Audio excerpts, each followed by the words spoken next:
I couldn't stop smiling as soon as I entered my new home. It was a modest two-bedroom flat with old kitchen cabinets and worn-out carpet, so it wasn't very elegant. It was mine, though. I finally had a place of my own after wasting money on rent for 14 years. I spoke aloud, Lucy's place, simply to hear the sound. I'm Lucy Wilson, a 32-year-old homeowner as of right now. I hadn't told my family about it at all. I wanted to observe their reactions when I informed them, especially my parents, who had been implying for years that I should settle down like my younger sister Kate, not because I didn't want to share my happiness. The golden kid is Kate. At 29, she had their gorgeous 3-year-old daughter, Emma, and the ideal husband, Mark, who was employed in finance. They rented a lovely home in a neighborhood with matching mailboxes and streets lined with trees. The earth they trod on was almost a form of devotion for my parents. I looked at my timepiece. We have a monthly family meal, and I had committed to arriving at my parents' place by 6 o'clock. However, I had some news to give this time. It took 15 minutes to travel to my childhood home. Kate's SUV was already parked in the driveway, and even though it was late, I didn't mind. Nothing could bring me down tonight. My dad screamed out, "There she is," as soon as I entered. He was watching a game on TV while enjoying a beer in his favorite chair. I said, "Hi, Dad," and leaned in to give him a cheek kiss. From the kitchen, Mom stuck her head out. "We're almost ready, Lucy, honey." Kate brought her renowned spaghetti salad with her. Kate was setting up something on a serving dish in the kitchen when I went there. For a moment, she raised her gaze. "Oh, hey, Lucy." Her focus instantly shifted back to her culinary creation. I said, "Need any help?" Kate said, "No, I've got it under control," without raising her gaze. "Mom, did you remember to chill the white wine?" "Obviously, my love. I bought 2 bottles of the one you brought last time because it was so delicious," Mom replied, grinning at Kate. As usual, I felt invisible as I stood there. The dining table was where we all sat. Talking endlessly about Mark's recent promotion at work, Kate took over the conversation. She declared with pride, "They're giving him his own team now, along with a big rise. We intend to renovate our home in the near future." My folks gave me a nod of approval. Mark remained silent, despite his uneasy appearance. Mom remarked, "That's great.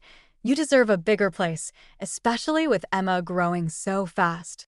I inhaled deeply after realizing my opening. Actually, I have some news too. Everyone gave me a mildly interested gaze. "I bought a house," I said, my voice bursting with pleasure. "I received the keys today. It's in a pleasant, peaceful neighborhood, however, it's not very big." The table fell silent. My dad's fork froze halfway to his mouth. Kate stared at me like I'd grown a second head. "You bought a house?" Mom finally said. "Why didn't you tell us you were looking?" "I wanted it to be a surprise," I explained, my smile fading a little at their reactions. Dad put his fork down. "Lucy, why would you make such a big decision without consulting us? Your sister needs housing more than you do." I blinked, confused. "What?" "Well, Kate and Mark are renting. And with Emma, they need more space," Mom explained, as if it were obvious. "You're just one person." My stomach dropped. I bought the house with my own money. I've been saving for years.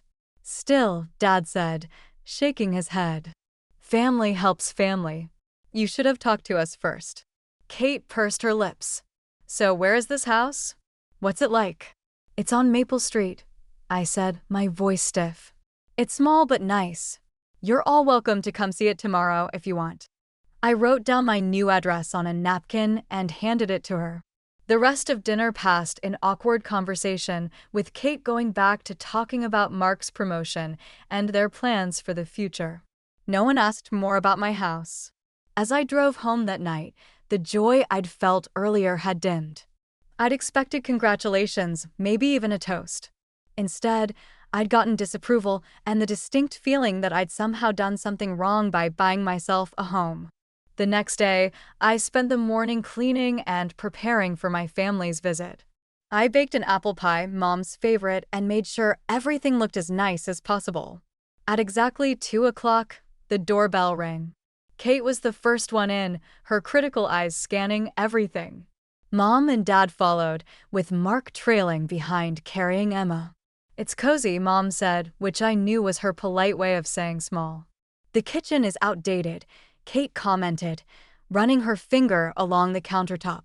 "I'm planning to renovate eventually," I said, trying to keep my voice upbeat. "I just need to save up a bit more." Kate pulled out her phone and started taking pictures. "Just want to look at everything carefully later," she explained, with a smile that didn't reach her eyes. We toured the whole house, which didn't take long, admittedly. With each room, their expressions grew more satisfied, as if my modest home confirmed something they'd suspected. "Well," Dad said when we finished in the second bedroom, which I'd set up as a home office, "it's simple, but it'll do for you alone." "Thanks, Dad," I said flatly. "We should get going," Mom said, checking her watch. "Emma needs her nap." "But I made pie," I said. "Won't you stay for a slice?" "Maybe next time," Kate said, already herding everyone toward the door. "Emma gets cranky if she misses her nap schedule." And just like that, they left. No congratulations. No housewarming gift. Not even a slice of the pie I baked specially for them. I stood in my living room after they left, looking around at my little house. It might not be as fancy as Kate's rental, but it was mine. And despite my family's reaction, I was proud of it. The next few weeks flew by as I threw myself into making my little house feel more like home. I couldn't afford a full renovation, but I managed to paint the walls a warm cream color, replace the worst of the carpeting with affordable laminate flooring, and update the kitchen hardware. I even found a cute second-hand dining table at a local thrift store that fit perfectly in my breakfast nook. I hadn't heard much from my family since their brief visit. Mom called once to check in, but the conversation was stiff, and she spent most of it talking about Kate and Emma. I didn't bring up the house again. November was ending, and with Christmas approaching, I had an idea.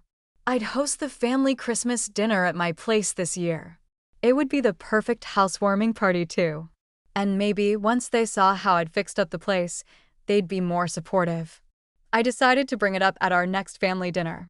Walking into my parents' house that evening, I felt optimistic and excited. Dinner was the usual affair, Kate dominating the conversation, while my parents nodded along admiringly. I waited for a lull, then cleared my throat. "I've been thinking," I said. "Christmas is coming up next month, and I'd love to host it at my place this year. It could be a housewarming, too." There was a brief silence. Then Kate laughed, not a polite chuckle, but a full, dismissive laugh. "No one's going to come to your place for Christmas," she said.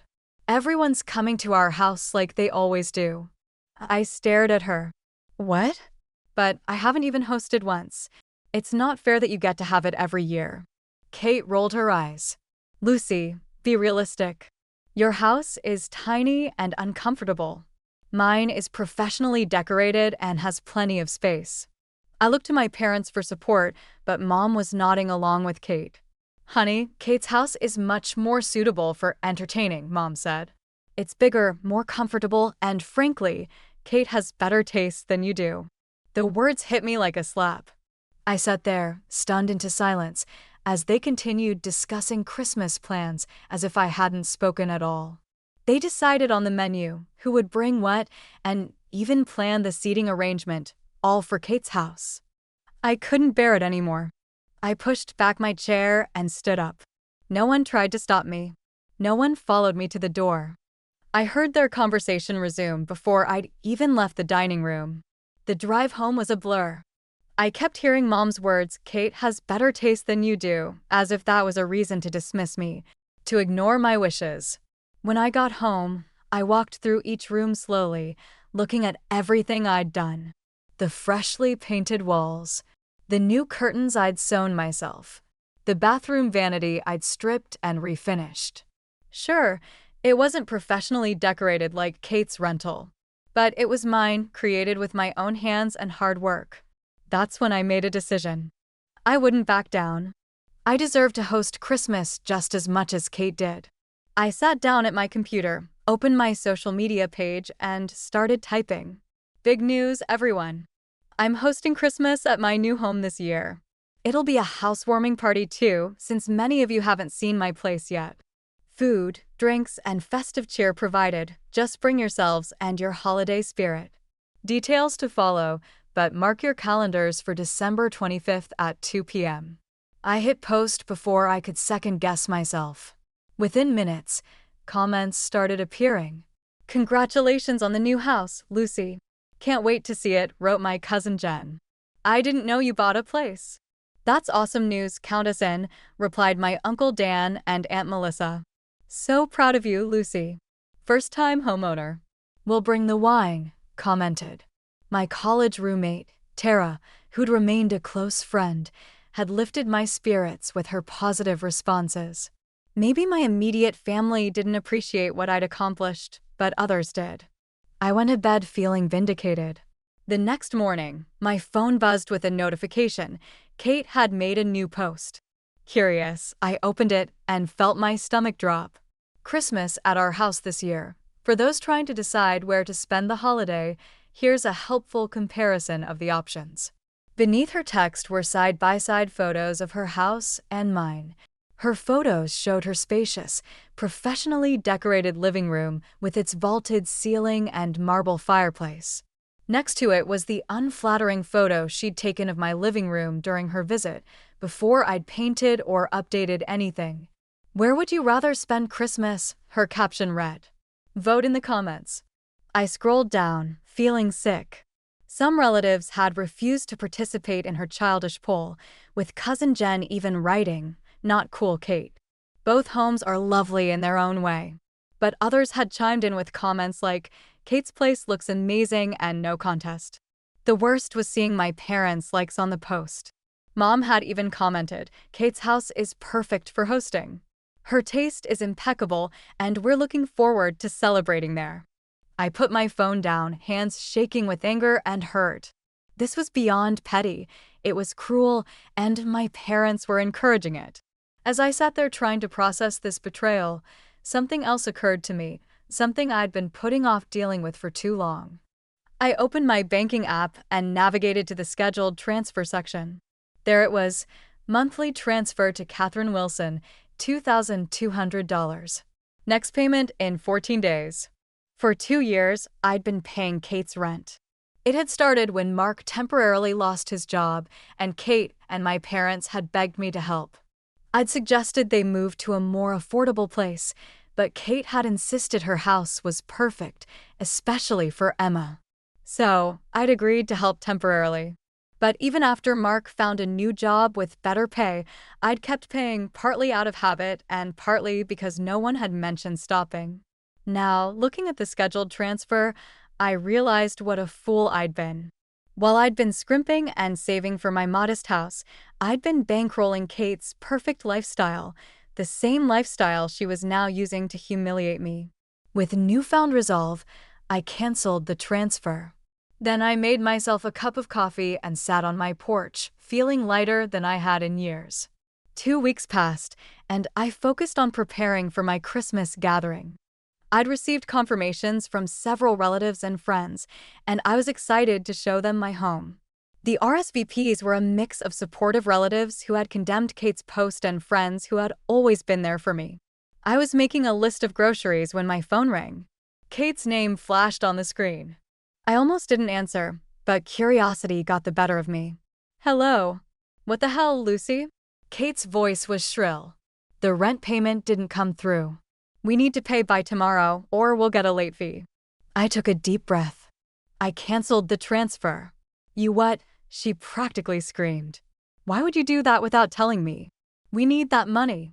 "Kate," I said calmly, "I've been paying your rent for 2 years now. Mark got his job back ages ago, and now he's even been promoted. You don't need my help anymore." "Of course we need your help."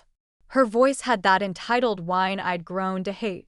"We have a lot of expenses, Emma's preschool, our car payments, and now we're planning this big Christmas party. We were counting on you." I laughed without humor. "Yeah, the Christmas party you're throwing to spite me. The one where you're showing off the house I've been paying for. That's not fair." You're just jealous because you live in that tiny dump and I have a beautiful home. A beautiful home you can't afford, I replied. Look, Kate, I have my own mortgage now.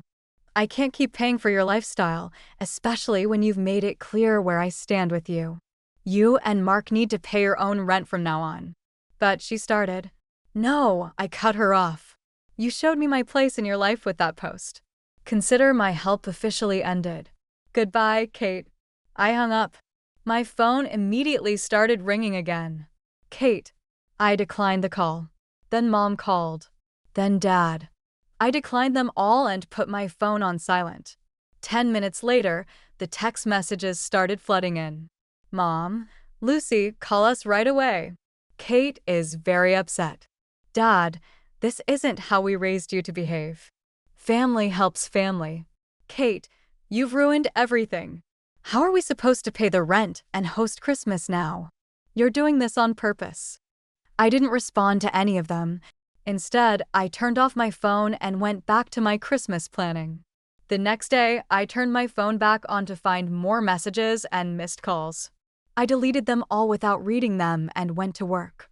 When I got home that evening, I was surprised to find Kate's SUV parked in my driveway, with my parents' car behind it. They were all standing on my porch, looking angry. I took my time getting out of my car and walking up to them. Finally, Kate snapped, "We'd been waiting for half an hour." "I didn't invite you," I said simply.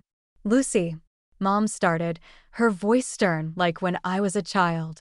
"We need to talk about this ridiculous decision you've made." "There's nothing to talk about," I replied.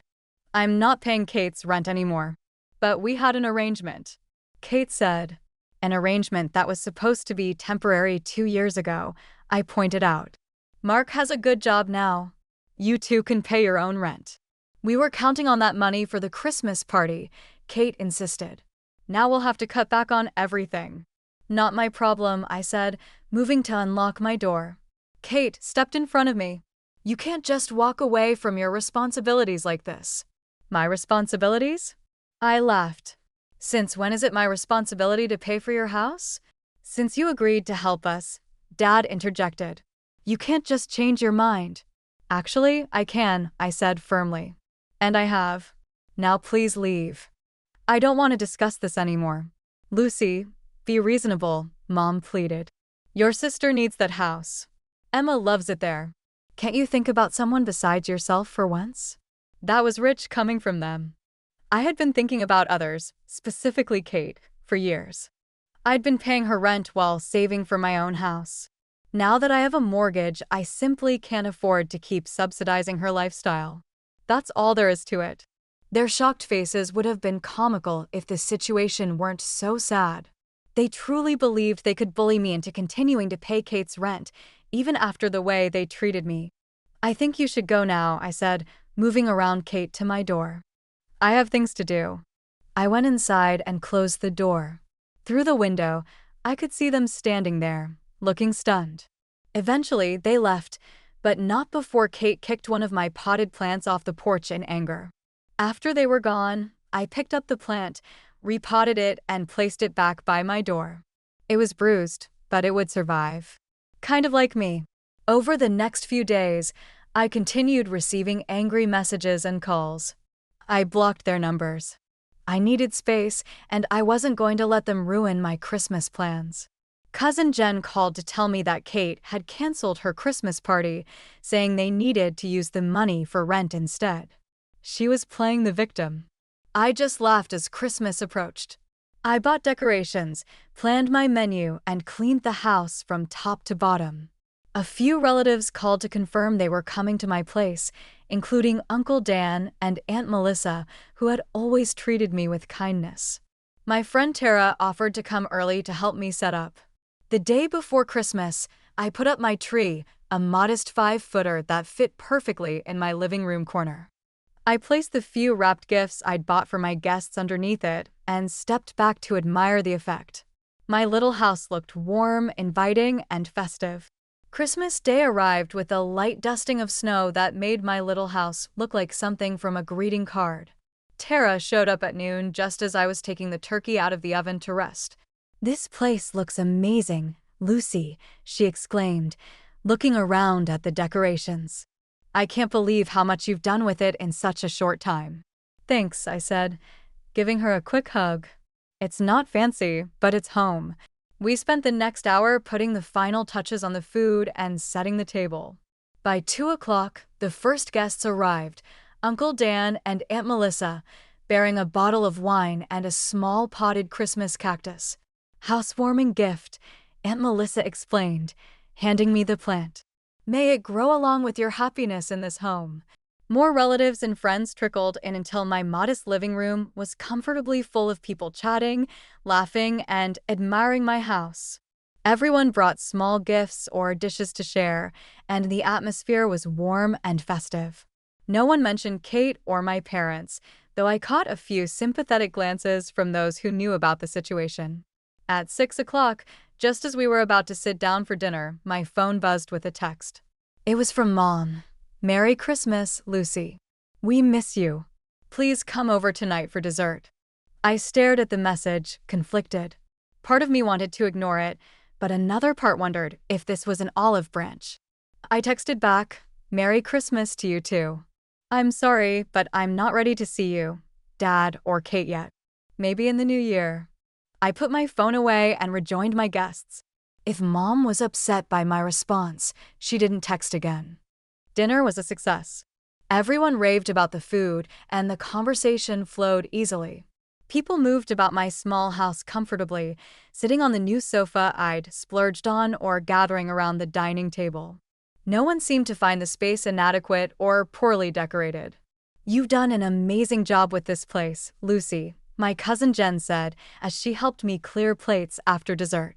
"It really feels like a home." "Thanks," I said, genuinely touched. "That means a lot." After everyone had gone home, and I was cleaning up the last few dishes, the doorbell rang. Thinking someone had forgotten something, I opened the door without checking who it was. A delivery man stood there with 4 wrapped packages. "Delivery for Lucy Wilson," he said. "I didn't order anything," I replied, confused. "They're gifts," he explained. "From the Wilson family. My parents and Kate." I looked at the tags and confirmed my suspicion. "I can't accept these," I said. "Please return them to the senders." The delivery man looked uncomfortable. "Ma'am, I'm just doing my job." I said, "I understand, but I'm not accepting the delivery. Please return them." Following a short debate, he eventually departed while still holding the goods. I had no idea what those crates contained, and I had no desire to find out. Now, accepting presents seemed like caving in, as if it were okay when it wasn't. I felt lighter than I had in years when I woke up the next morning. The warmth of yesterday's gathering persisted even though my house was silent. After brewing some coffee, I sat in my living room, looking at my Christmas tree and reflecting on the last few months. I had been unaware of how my family disregarded my accomplishments, how they expected me to make unacknowledged sacrifices for Kate, and how I was often an afterthought in their plans until I bought this property. It had hurt, but it had been important to break away from that routine. I felt, for the first time in my adult life, that I was living for myself rather than merely supporting the aspirations of others. It was 2 months later. Winter started to give way to early spring. Through family rumors, I learned that Kate and Mark were trying to find a less expensive flat. To help pay the rent on their home, she had apparently had to accept a part-time work at a nearby boutique. Mom had phoned a couple of times, leaving voicemails that varied between hesitant attempts at reconciliation and guilt-tripping. I wasn't prepared to answer just yet. I was able to make my mortgage payments and even establish a modest bathroom remodeling fund with the money I saved by not paying Kate's rent. On the weekends, I went out to dinner with friends, joined a local book club, and explored my new neighborhood. I ran into a man who lived a few doors down from me one Saturday when I was visiting a local coffee shop. Tom was a good-looking, easy-to-laugh English teacher at a high school. After hours of conversation, I immediately accepted his invitation to dine the next weekend. We went on 2 more dates after our first. He came over for supper and didn't seem to mind my little place. He even praised the job I had done on it. When I told him about my family's circumstances, he listened and offered support without passing judgment. I noticed that I was thinking about Kate and my parents less and less as spring gave way to summer. The pain had subsided from a searing aching to a dull ache, but it was still there. I didn't have time to think about the past because I was too busy living my life, working, dating Tom, and turning my house into a home. I would occasionally consider next Christmas while sitting on my front porch in the evening and watching the sunset with Tom at my side. I might be prepared to get in touch with my family once more by then. Perhaps not. In any case, I knew I would be all right. I had received more than simply a place to live in my tiny home. It had provided me with the courage to advocate for myself, to value myself, and to create a life that was genuinely mine. For that type of independence, no mortgage payment could ever be too large.